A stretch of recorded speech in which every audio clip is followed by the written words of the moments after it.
Hello student, कैसे हैं आप सब। एक बार पुनः आप सभी का आपके अपने चैनल शिव कोचिंग क्लासेस पर स्वागत है।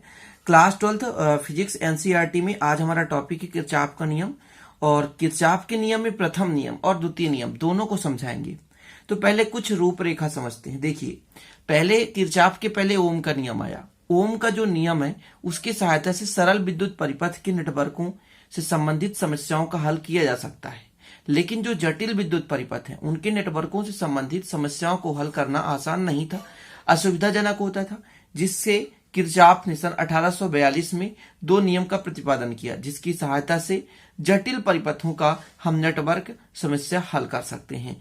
तो 1842 में दो नियम दिए, किसने? किरचॉफ ने दिए। ठीक है, भौतिकविद गुस्ताव रॉबर्ट किरचॉफ, पूरा नाम है जर्मन भौतिकविद गुस्ताव रॉबर्ट किरचॉफ। तो आप इतना याद करने की जरूरत नहीं है, आपको इतना जरूर याद रखें कि सन 1842 में किरचॉफ ने दो नियम दिया, जिसे हम किरचॉफ के नियम कहते हैं। ठीक है ना, स्टूडेंट समझ गए होंगे।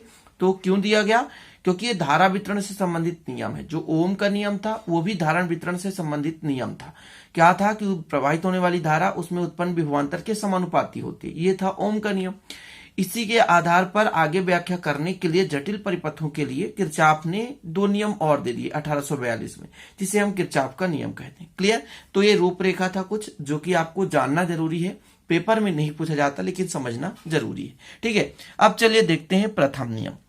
तो प्रथम नियम देख रहे हैं कि किसी विद्युत परिपथ में किसी भी संधि पर मिलने वाली समस्त विद्युत धाराओं का बीजगणितीय योग शून्य होता है। अब यहां पर एक शब्द आता है संधि। संधि क्या कहलाता है? ऐसा कोई भी बिंदु जहां पर दो या दो से अधिक धाराएं एक दूसरे से मिलती हैं, जहां पर दो या दो से अधिक धाराएं एक दूसरे से मिलती हैं, उसे हम कहते हैं संधि। तो जैसे डायग्राम में देखें कि आपके पास एक बिंदु O है जिसे हम संधि मान के चलते हैं। इसमें कई धाराएं आ रही हैं और कई धाराएं यहां से जा रही हैं। तो जैसे देखिए I1 O के पास यानी बिंदु संधि के पास आ रही है, I5 निकल रहा है। ठीक है, तो I2 बाहर निकल रहा है। ठीक है, I3 भी बाहर जा रहा है, जबकि I4 अंदर आ रहा है। तो इसमें कई धाराएं अंदर आ रही है और कई धाराएं बाहर जा रही है। क्लियर?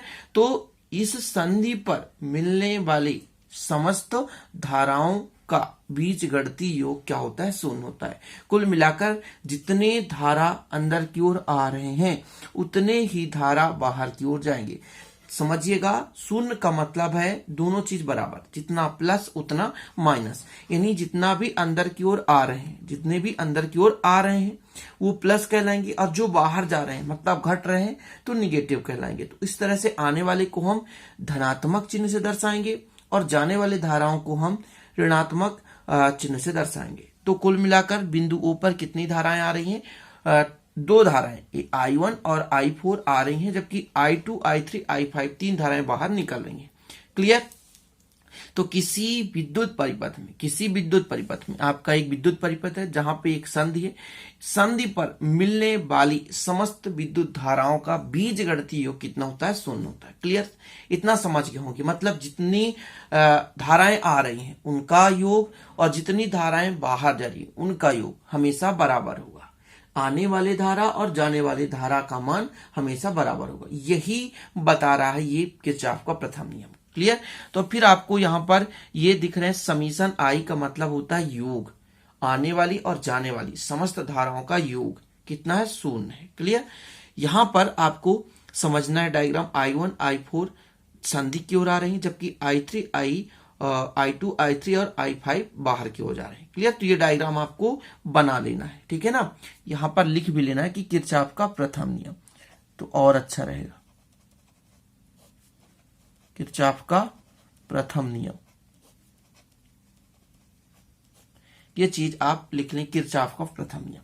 अब यहां पर हम थोड़ा कुछ लिख लिए हैं कि माना संधि O पर मिलने वाली धाराएं I1, I2, I3, I4 और I5 है, जिसमें I1 और I4 धाराएं संधि में प्रवेश करती हैं तथा I2, I3 तथा I5 धाराएं संधि से बाहर निकलती हैं। ये चीज मैंने आपको समझा दिया। तब किरचॉफ के प्रथम नियम से टोटल योग कितना होता है? शून्य होता है।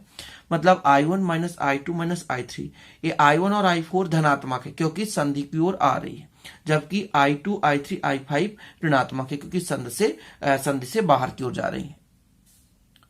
क्लियर? इतना अब यहां पर दी ऋण को पक्षांतर कर दिया जाए तो I1 plus I4 equal I2 plus I3 plus I5 आ गया। अब यहां से आपका क्या निष्कर्ष निकला कि जितने भी धाराएं संधि की ओर आ रही हैं, है ना, उनका योग, और जितनी धाराएं संधि से बाहर की ओर निकल रही हैं उनका योग हमेशा बराबर होता है। मतलब किसी विद्युत परिपथ में किसी भी संधि पर प्रवेश करने वाली धाराओं का योग और उसी भी संधि से बाहर निकलने वाली धाराओं के योग का जो हमेशा मान होता है बराबर होता है। क्लियर, समझ गए ना। यहां से आप थोड़ा सा एक बार और दूसरा परिभाषा समझें कि किसी भी विद्युत परिपथ के किसी भी संधि में प्रवेश करने वाली विद्युत धाराओं का योग निकलने वाली विद्युत धाराओं के योग के बराबर होता है। इतना क्लियर हो गया। तो पहला नियम कंप्लीट। चलिए देखते हैं दूसरा नियम।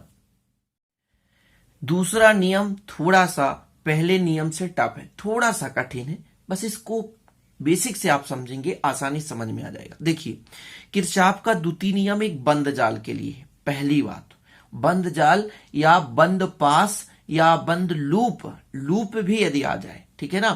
क्वेश्चन कभी कभी ऐसा भी पूछा जा सकता है कि पास या लूप का नियम क्या है, तो ध्यान दीजिएगा, पास या लूप का नियम आ जाए मतलब किरचॉफ का द्वितीय नियम है।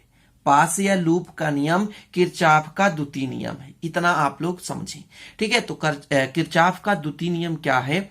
किसी विद्युत परिपथ के किसी बंद जाल के विभिन्न भागों में प्रवाहित होने वाली विद्युत धारा, मतलब जितना भी प्रवाहित हो रहा विद्युत धारा और उसके संगत प्रतिरोधों का गुणनफल, इतना समझें।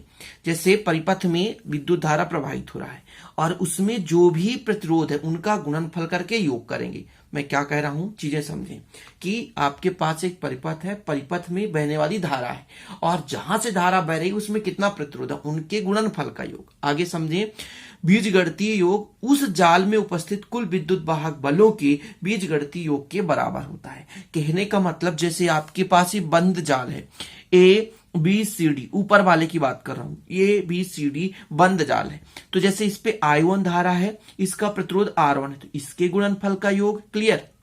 इसके बाद ये I2 धारा है और R2 प्रतिरोध है, इनके गुणनफल का योग। फिर ये किसके मान के बराबर होगा? तो जितना भी इसमें विद्युत वाहक बल, जैसे यहां पर मान के चलता हूं E1 है और E2 विद्युत वाहक बल है, तो विद्युत वाहक बल जितना होगा उनके योग के बराबर होगा। कोई भी आपका बंद जाल है, उनमें बहने वाली जो भी धारा है, ध्यान रखिएगा, और उसमें जो भी प्रतिरोध है, उनका हम क्या करेंगे? गुणनफल की योग करेंगे, गुणनफल का योग करेंगे। इसके बाद उसका जो मान होगा उस बंद जाल में विद्युत वाहक बल के योग के बराबर होगा। यही चीज कहा गया है। समझें, किसी विद्युत परिपथ के किसी बंद जाल में, कोई भी बंद जाल है कि विभिन्न भागों में, कई सारे भाग हैं, उनमें जो भी धारा बह रही है उनके संगत जो भी प्रतिरोध है उनका गुणनफल निकालेंगे। उनका क्या करेंगे? गुणनफल निकालेंगे और योग करेंगे। इसके बाद उसी बंद जाल में उपस्थित कितना विद्युत वाहक बल है उनका योग करेंगे और जो इनका मान है हमेशा बराबर होगा। थोड़ा सा समझें कि परिपथ में दो बंद जाल हैं, एक तो ABCD और DEF, यहां पर देख सकते हैं ABCD और फिर DEFC, यहां पर या ऐसा कर सकते हैं CDEF, जो भी करना हो। थोड़ा सा लॉजिक समझना है आपको। ये पहले बंद जाल में कर रहा हूं मैं, ABCD में पहले बंद जाल में, पहले चीजें समझिए। पहला बंद जाल आपका कितना है? ABCD में दो धाराएं हैं, I1 और I2। तो यहां पर थोड़ा समझिए, दो धाराएं कौन कौन से? I1 और I2।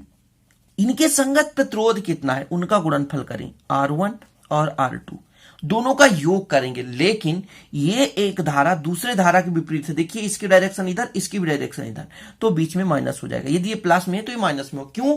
क्योंकि स्टूडेंट ध्यान रखिएगा, एक दूसरे के विपरीत है तो एक धन तो एक ऋण होगा।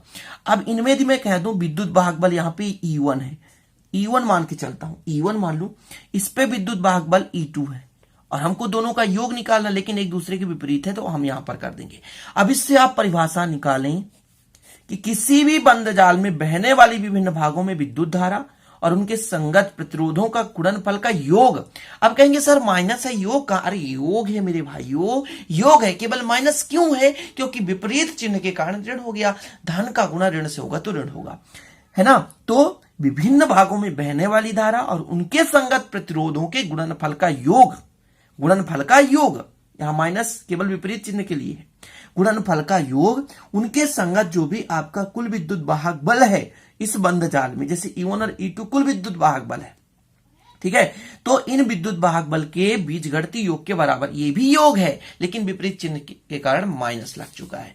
क्लियर? तो यही चीज यहां पर है कि बंध जाल ABCD में ये चीज है, I1 into R1 minus I2 into R2 equal E1 minus E2। इतना क्लियर? अब इसके बाद स्टूडेंट द्वितीय बंध जाल है CDEF, इसके लिए क्या कहेंगे? तो देखिए यहां पर आपको थोड़ा सा समझना है। जैसे द्वितीय बंध जाल ये आपके पास है, तो एक में धारा कितना है समझिएगा, थोड़ा सा बेसिक समझिएगा। इस पे धारा कितना है? इस पे धारा I2 है, इसके संगत प्रतिरोध कितना है? R2 है।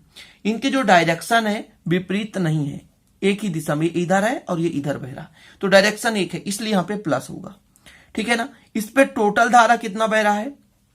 I1 प्लस I2 टोटल धारा, इसके संगत प्रतिरोध कितना है? R3, ये हो गया। क्लियर? अब जो विद्युत वाहक बल है इन दोनों में टोटल, तो यहां पे E2 है तो E2 हो जाएगा, और यहां पर कोई विद्युत वाहक बल ही नहीं है तो केवल E2 हो गया, केवल E2 ही हो गया। अब कहोगे सर माइनस में E1 क्यों नहीं कर दिए? E1 केवल पहले बंध जाल के लिए, दूसरे बंध जाल के लिए नहीं है। तो यहां पर I2 R2 क्यों हो गया? I2 यहां पे धारा बह रहा है, इसके संगत R2 प्रतिरोध के गुणनफल कर दिया हमने। इसके बाद ये दूसरा जो आपका I1 प्लस I2 है टोटल धारा है, इसके संगत प्रतिरोध R3 है, तो इसको हमने मल्टीप्लाई कर दिया, ठीक है ना। अब इन दोनों में टोटल विद्युत वाहक बल केवल E2 है डायरेक्शन में, ध्यान दीजिएगा। E1 तो है ही नहीं है, तो केवल सिंगल है, इसलिए हमने यहां पर स्टूडेंट केवल इतना ही किया है। तो ये आपका दूसरा नियम भी कंप्लीट हो गया। आशा करता हूं कि आप लोग दूसरा नियम भी आसानी से समझ गए होंगे। प्लीज मेरे छोटे भाई बहन, यदि आपको पसंद आया हो, ठीक है स्टूडेंट, मेरे आप छोटे भाई बहन के समान है, क्योंकि मैं हमेशा अपने स्टूडेंटों को भाई बहन का ही दर्जा देता हूं, ठीक है। ध्यान रखिएगा, आप मेरे छोटे भाई बहन हो, ठीक है। तो आपको यदि मेरा पसंद आया हो वीडियो तो प्लीज लाइक कर देना, पसंद ना आए तो डिसलाइक भी करना, ताकि मुझे भी पता चले मैं किस प्रकार से आप लोगों को समझा पा रहा हूं। तो चलें फिर मिलते हैं अगले वीडियो में, तब तक के लिए जय हिंद बच्चों, वंदे मातरम।